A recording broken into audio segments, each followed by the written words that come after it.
Unfortunately, loss is something that's going to happen, and it's going to hit all of us. There are positive strategies to deal with loss and grief.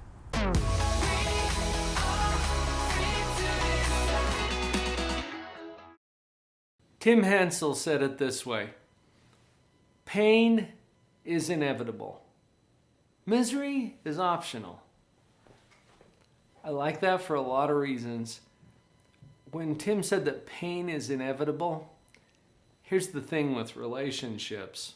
When we do our job right, we will experience pain. Pain, loss, grief. Our job is to love in a relationship. When we do that well, we develop an attachment to people to where we actually feel some significant pain when they exit. And by the way, nobody gets out of this alive.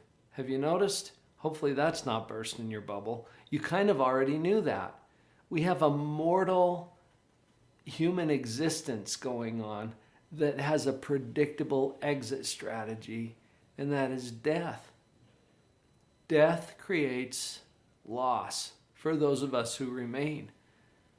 So, probably important to get that out of the way right up front here. If you're doing your job right and you're loving people, you're going to feel some pain.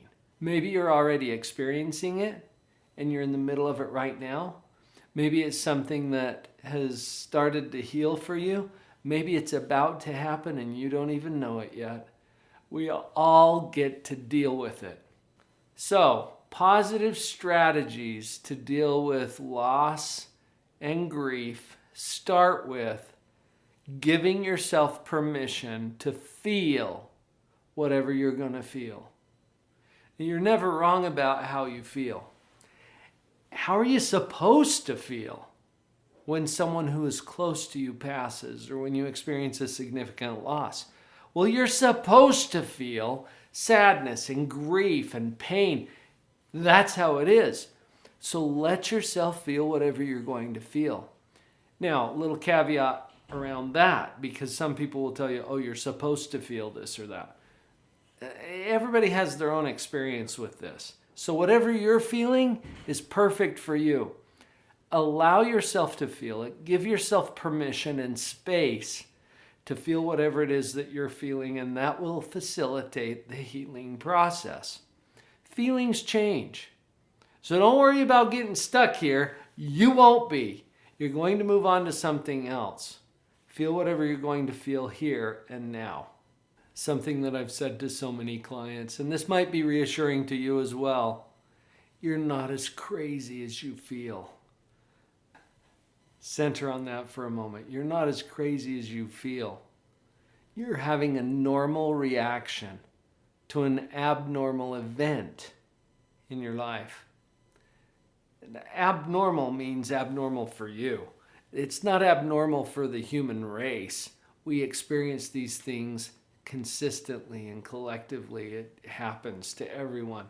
But it's abnormal for you because this loss is something that is current and it's acute and it's painful for you now. You're not wrong about how you feel. So keep in mind you're not as crazy as you feel. Another strategy for dealing with loss or grief is to talk to people. The clinical research bears this out, that debriefing is an important part of healing or overcoming a traumatic event, like a loss. Debriefing basically means that you get to talk about it. You get to tell the story. You have someone who's empathic and can sit and listen. You don't necessarily need advice right now, but having a listening ear is going to help. So if you're supporting someone who's been through a loss, just turn on the listening power. You got 2 ears, you got 1 mouth. Use them in that proportion, and I think some good outcomes will happen. Reach out to your supportive family and friends and your community. We're all here for you.